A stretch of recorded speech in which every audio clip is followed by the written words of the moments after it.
Esittelen tällä videolla Little Developmental Coordination Disorder Questionnaire-lomakkeen, lyhyesti Little DCD-QFI-lomakkeen, ja miten sitä voi hyödyntää varhaiskasvatuksessa pedagogisena työkaluna, jonka avulla on mahdollista tunnistaa 4-5-vuotias lapsi, jolla on motorisen oppimisen vaikeuksia. Videolla kerron varhaisen DCD-riskin tunnistamisen tärkeydestä, jonka jälkeen esittelen tarkemmin Little DCD-kuulomaketta, sen pisteiden tulkintaa ja hyödyntämisen mahdollisuuksia varhaiskasvatuksessa.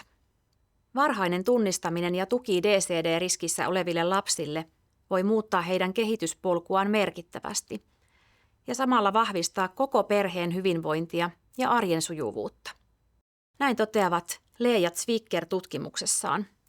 Ja tämä ajatus kiteyttää hyvin sen, miksi varhainen puuttuminen on niin tärkeää.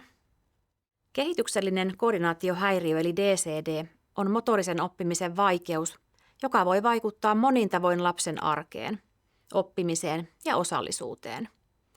Käypähoitosuositus korostaa DCD:n varhaisen tunnistamisen merkitystä, sillä se mahdollistaa tukitoimien aloittamisen ajoissa, ennen kuin vaikeudet ehtivät kasaantua. Varhainen tunnistaminen ja varhain aloitetut tukitoimet ovat tärkeitä lapsen tai nuoren toimintakyvyn, osallisuuden ja positiivisen minäkuvan tukemiseksi. Yksi konkreettinen työkalu varhaiseen tunnistamiseen on Little DCD-QFI-lomake.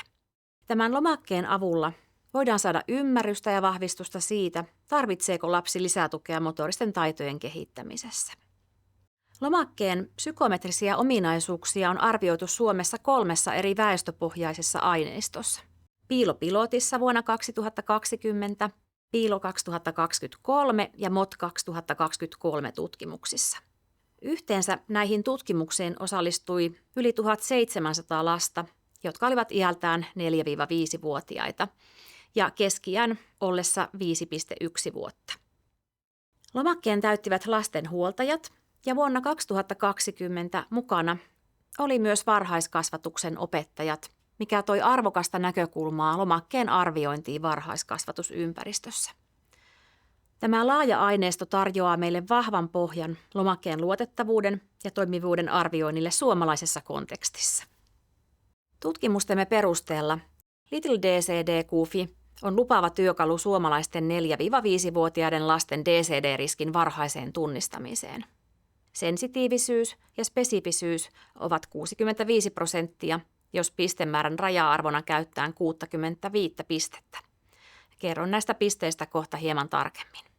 Vaikka mittari on alun perin suunniteltu vanhempien täytettäväksi, Suomessa se toimi erinomaisesti myös varhaiskasvatuksen opettajien täyttämänä. Sen sisäinen johdonmukaisuus varhaiskasvatuksen opettajilla oli jopa huoltajia hieman korkeampi.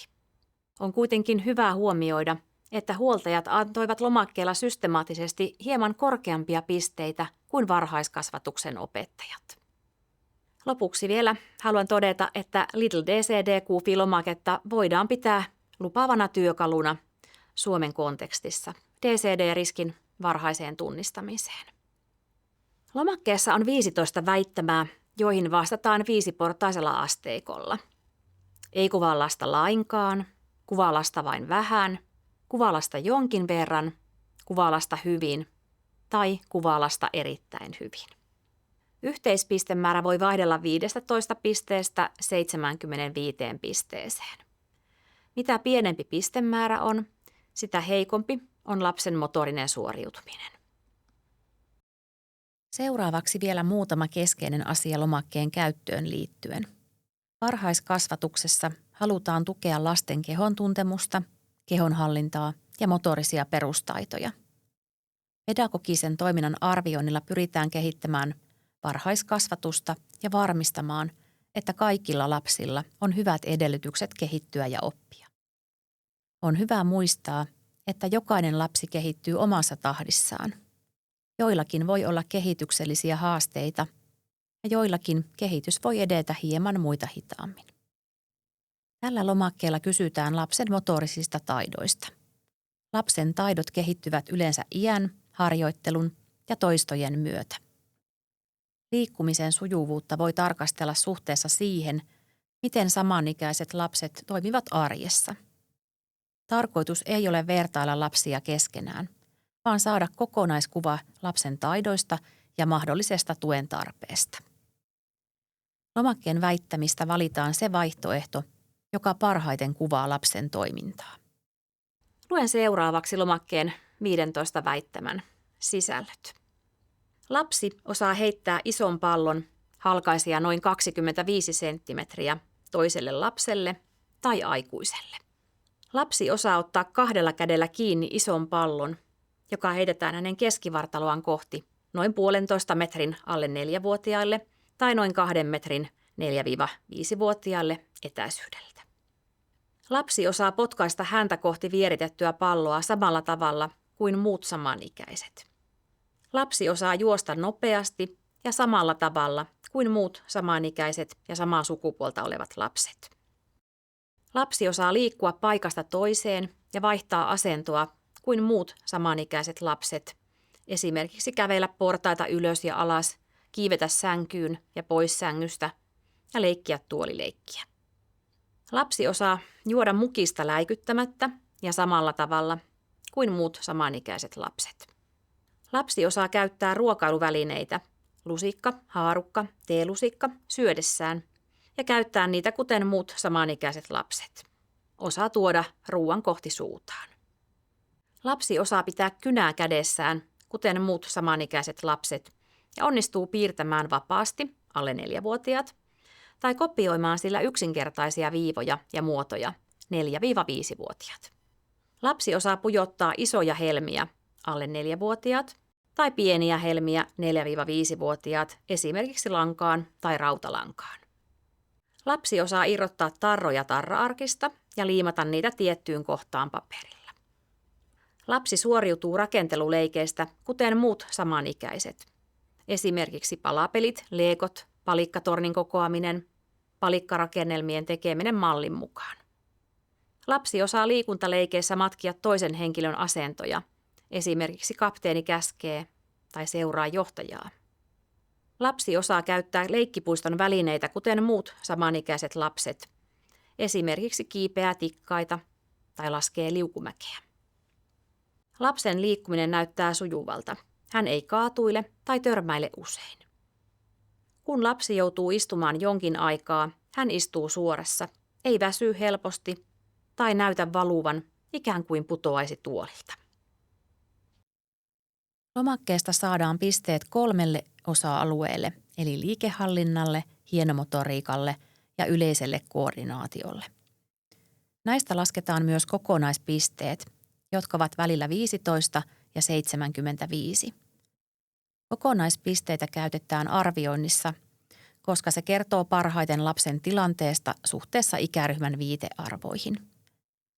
Mutta jos lapsi saa pisteitä jollakin osa-alueella vain vähän, on se tietenkin tärkeä havainto ja kannattaa ottaa huomioon, kun mietitään arjen taitoja, joita erityisesti kyseisen lapsen osalta on tärkeää harjoitella. Jos kokonaispisteet jäävät alimpaan persentiililuokkaan, eli 0–15%, puhutaan niin sanotusta huolirajasta. Se tarkoittaa sitä, että lapsen taidot ovat selvästi ikätasoa heikommat ja voivat vaatia lisää tukea. Käytännössä tämä tarkoittaa sitä, että 4-vuotias saa 58 pistettä tai vähemmän ja 5-vuotias 60 pistettä tai vähemmän. Tässä on apua pistearvojen ja näiden 2 persentiililuokan 0–15 persentiilin ja 16–100 persentiilin tulkintaan. Jos lapsen pisteet sijoittuvat 0–15 persentiiliin, varhaiskasvattajan arvioimana lapsella saattaa tällöin olla vaikeuksia motorisessa oppimisessa. Lapsen motoristen taitojen kehittymistä ja oppimista on tärkeää seurata. Yhteistyö huoltajien sekä varhaiskasvatuksen opettajan välillä on tärkeää. Ja lapsen motorisia taitoja on hyvä harjoitella niin kotona kuin varhaiskasvatuksessakin.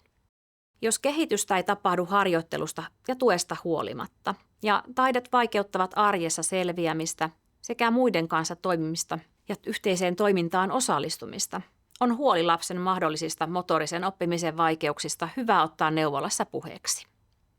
Ja jos lapsen pisteet sijoittuvat 16–100 persentiilin luokkaan, varhaiskasvattajan arvioimana lapsen motorinen suoriutuminen on ikään ja sukupuoleen nähden tyypillistä, ja lapsen motorista kehittymistä ja osaamisesta ei tarvitse olla huolissaan.